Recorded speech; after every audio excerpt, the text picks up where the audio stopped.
mon mari me trompe. Apparemment, il a couvert sa maîtresse de biens de luxe. De plus, il a utilisé ma carte de crédit pour ses achats extravagants. J'ai supporté cela pour l'amour de notre fils, mais j'ai atteint ma limite. Je ne peux pas pardonner cela. Je dois faire quelque chose. La personne qui est venue à mon aide était la dernière personne à laquelle je m'attendais. Je m'appelle Fiora, j'ai 35 ans.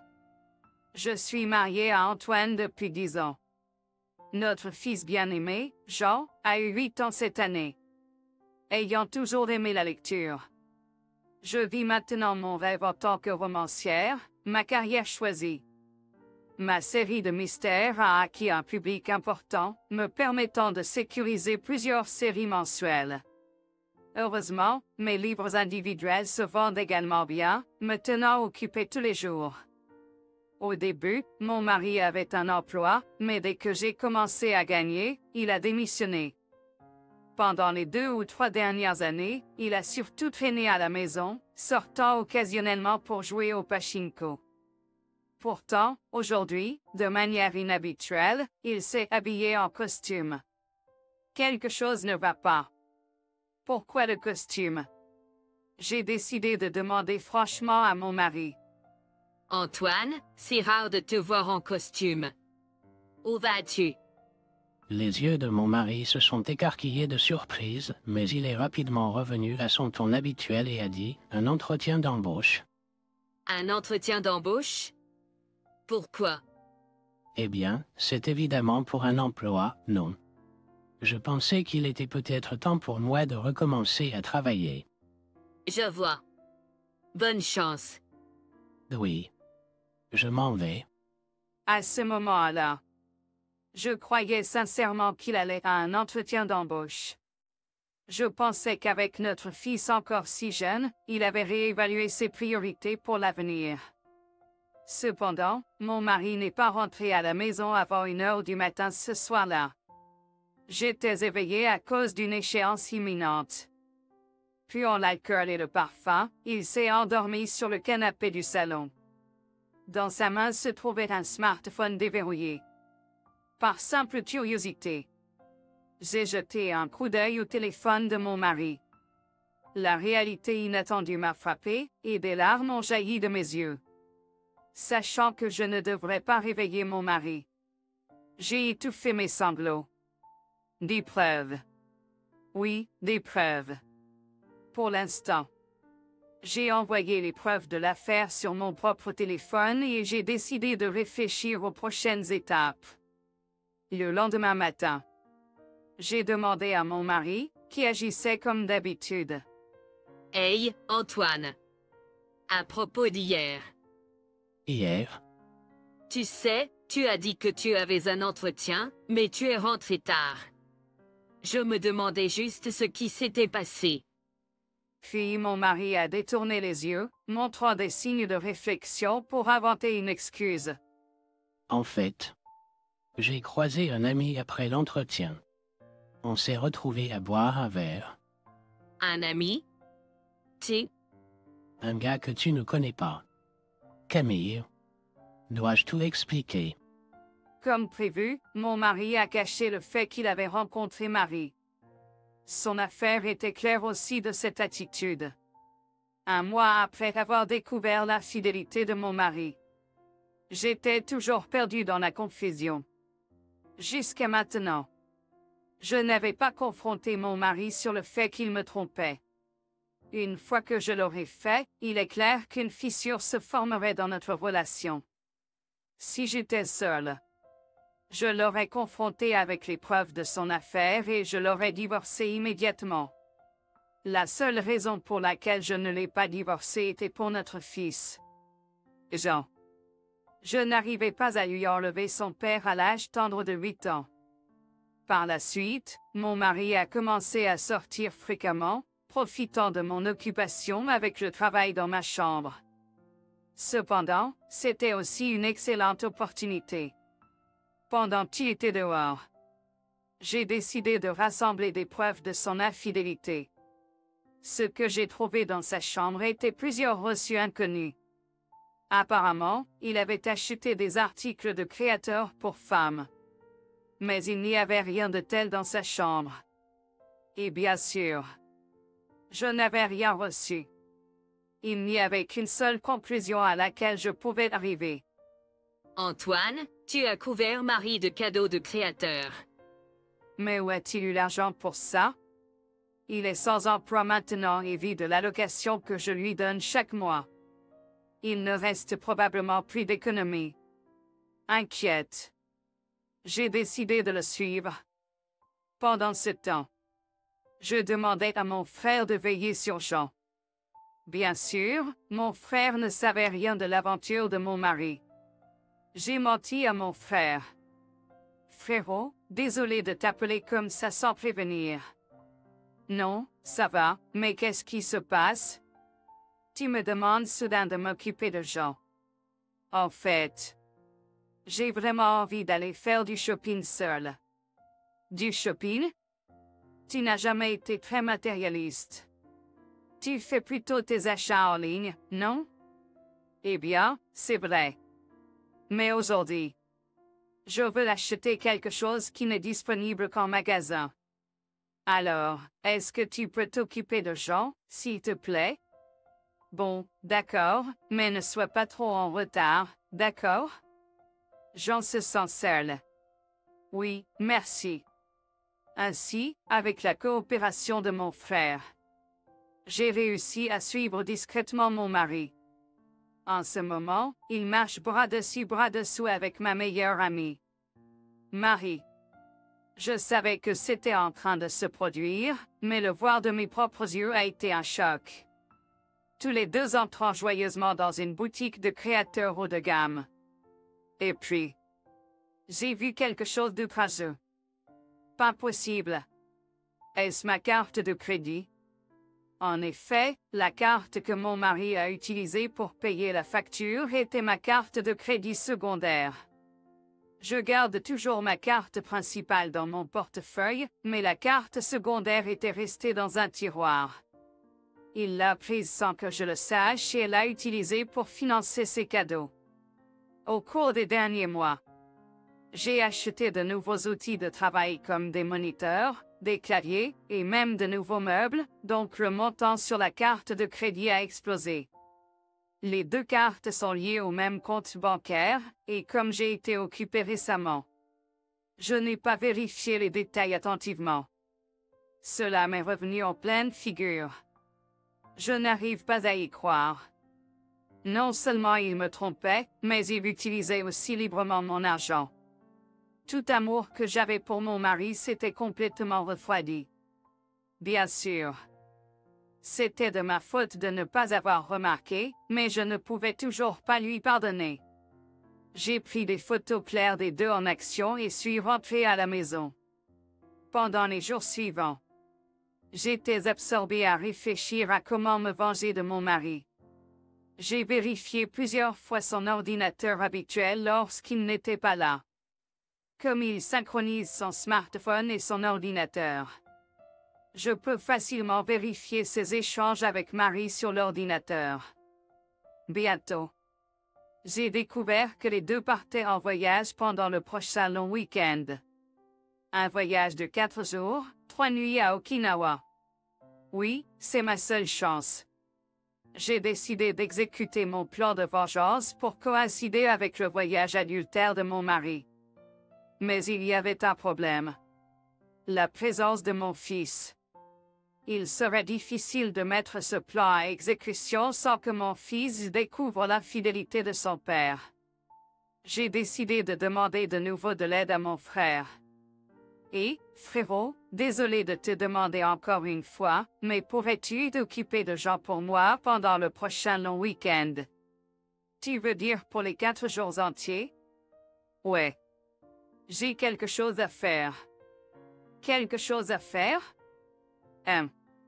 Dit-il d'un ton significatif. Juste au moment où je commençais à me sentir mal à l'aise face à l'attitude de mon frère, il a dit fermement ceci. Camille, arrête d'essayer de tout gérer seule. 16? Antoine te trompe, n'est-ce pas? Toi, Comment tu le sais? Je l'ai entendu de Jean. Hein? Jean. Même s'il était encore un enfant, mon fils avait remarqué l'infidélité de son père. Je ne sais pas s'il comprenait le concept d'infidélité, mais il savait que son père devenait proche de quelqu'un qui n'était pas sa mère, et que cela causait de la peine à sa mère. Il semblait que Jean, à sa manière enfantine, avait remarqué cela. Mais je pensais bien le cacher à Jean. Tellement? Cela signifie qu'Antoine t'a fait tellement de mal que même Jean pouvait le voir. Tu envisages toujours d'être avec un homme comme ça? Mais si je divorce d'Antoine, Jean sera contrarié. Mais si je divorce d'Antoine, Jean sera contrarié. Dès que j'ai murmuré cela, mon fils, qui était censé être dans la pièce d'à côté, est apparu. C'est bon. Maman. Je suis de ton côté. Es-tu sûr? Je n'ai pas besoin de quelqu'un qui rend maman triste. Tant que j'ai maman, je vais bien. Sanglot. Merci, Antoine. Et merci aussi, frérot. Et ainsi, grâce à mon fils et à mon frère, j'ai pu prendre ma décision de me venger de mon mari sans hésitation. Nous avons commencé à déménager dans un nouvel endroit le jour où mon mari partait pour son voyage adultère. Mon frère nous a aidés et nous avons discrètement fait nos bagages quand mon mari était absent. Puis, la veille du long week-end, j'ai décidé de donner une dernière chance à mon mari. Antoine, qu'est-ce que c'est que ces bagages? Pourquoi prépares-tu une valise? Oh, ça.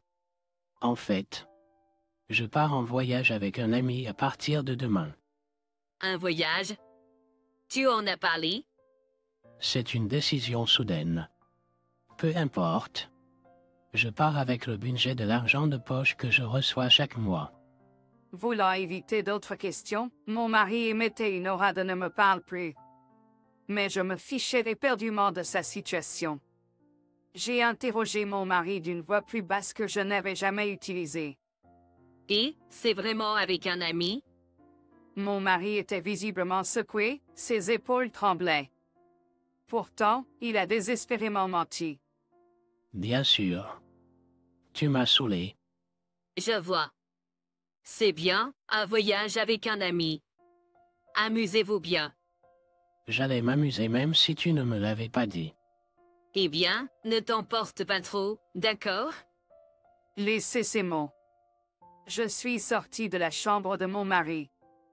Honnêtement, s'il avait avoué la vérité ici, je pensais juste demander une pension alimentaire et une pension pour enfants et régler les choses à l'amiable. Même s'il m'a trompé, c'était quelqu'un que j'ai aimé autrefois. Quand mon roman n'a pas été vendu, c'est grâce à lui que j'ai pu continuer. Je ne veux pas le haïr ou lui en vouloir des fonds du cœur. Cependant, je ne peux pas me permettre d'être si calme après ce qu'il a fait. Pour l'amour de mon fils et pour mon avenir, je dois mettre un terme à ma relation avec cet homme. Il n'est plus nécessaire de se retenir pour un homme qui continue de mentir. Le lendemain matin, mon mari était déjà parti pour son voyage. J'ai ouvert le tiroir et confirmé qu'il avait pris ma carte de crédit comme d'habitude. J'ai immédiatement contacté la société de cartes de crédit, signalé la perte de la carte et demandé d'arrêter son utilisation. Quand mon fils s'est réveillé, je l'ai salué, bonjour. Il a répondu avec un large sourire. Maman. C'est aujourd'hui, non? Hein? Le déménagement. Nous allons dans notre nouvelle maison aujourd'hui, n'est-ce pas? En voyant les yeux pétillants de mon fils, le dernier soupçon d'anxiété que j'avais a disparu. Et, aux gens. D'accord. J'ai arrêté la carte de crédit, allons dans notre nouvelle maison. Oui. C'est vrai. Je suis excitée pour notre nouvelle maison. Oui. C'est vrai. Je suis excitée pour notre nouvelle maison. Avec l'aide de mon frère, notre déménagement s'est bien passé. Mon fils et moi avons déménagé nos affaires dans la nouvelle maison, et les affaires de mon mari ont été envoyées à un certain endroit. Le lendemain, en me relaxant dans la nouvelle maison avec mon fils et mon frère, j'ai reçu un appel de mon mari. Allô? Ah, c'est toi. Fura.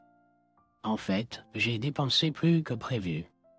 Pourrais-tu me faire un petit virement? Il n'a probablement pas pu utiliser la carte car je l'avais suspendue et avait des problèmes pour payer ses dépenses lors de son voyage. Tu avais dit que tu resterais dans ton budget, n'est-ce pas? Désolé, mais je ne peux pas me permettre de te prêter de l'argent. Ne dis pas ça.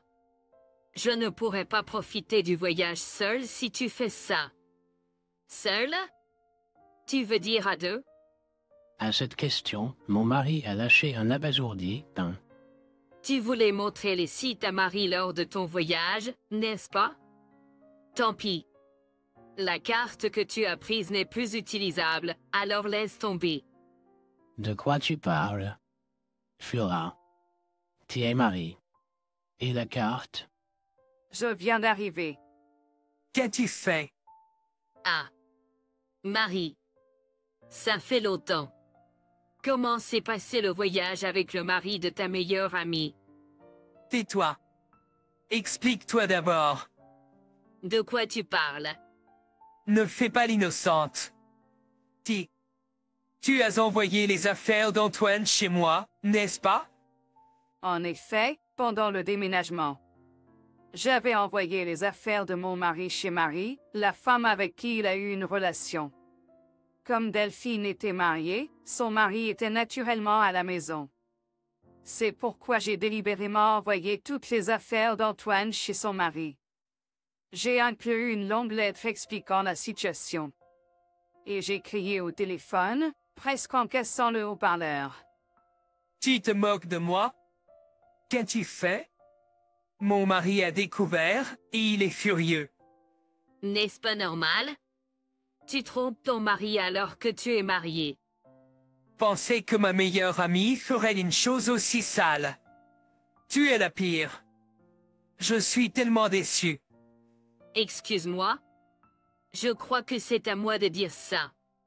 Ma meilleure amie trompait mon mari. Tu crois que je pardonnerais ça? Qui a fait la chose irrespectueuse en premier, même si nous étions meilleurs amis? Je n'étais pas sérieuse. Ce n'était qu'une aventure. Il est hors de question que je me contente d'un loser sans emploi comme lui. Que tu étais sérieuse ou non ne me regarde pas. Je vais bientôt divorcer, moi aussi. Quoi qu'il en soit, le fait que tu aies une liaison est vrai. Je ne te pardonnerai jamais. Je vais exiger le maximum de compensation, donc sois prête. Compensation? Toi? Je n'ai rien entendu à ce sujet. N'est-ce pas naturel? Tu as fait quelque chose qui le mérite. Attends une minute. Camille. Attends. Au revoir. J'ai raccroché le téléphone sans lui laisser parler et bloqué son contact. Après cela, j'ai finalisé le divorce par l'intermédiaire d'un avocat et exigé une compensation de mon ex-mari et de Marie. J'ai demandé une pension alimentaire plus le montant qu'il a dépensé avec la carte sans permission. Marie, accablée par les dettes liées au paiement de la compensation, a été servie de papier de divorce par son mari et a apparemment été mise à la porte de leur maison. Il a essayé de compter sur sa maison familiale, mais les circonstances étaient ce qu'elles étaient. Après avoir été rapidement rejeté, il semble maintenant vivre et travailler de nuit. Il a essayé de compter sur elle, mais elle a pété un câble, le blâmant d'avoir fini par divorcer. Elle a rapidement coupé les ponts avec lui, et leur relation s'est naturellement éteinte. Quant à mon ex-mari, j'entends dire qu'il jongle maintenant avec plusieurs emplois à temps partiel et s'en sort juste jour le jour. Pour quelqu'un qui est au chômage depuis longtemps, trouver un emploi décent ne sera pas facile. Bien sûr, s'il venait à prendre du retard dans le paiement de la compensation ou de la pension alimentaire. Je suis déterminé à le collecter par tous les moyens nécessaires. Quant à moi, mon fils et moi menons une vie paisible dans notre nouvelle maison. Mon fils grandit si vite, et chaque jour est vraiment frais et excitant. J'espère continuer à lui apporter beaucoup d'amour sans lui causer de tristesse.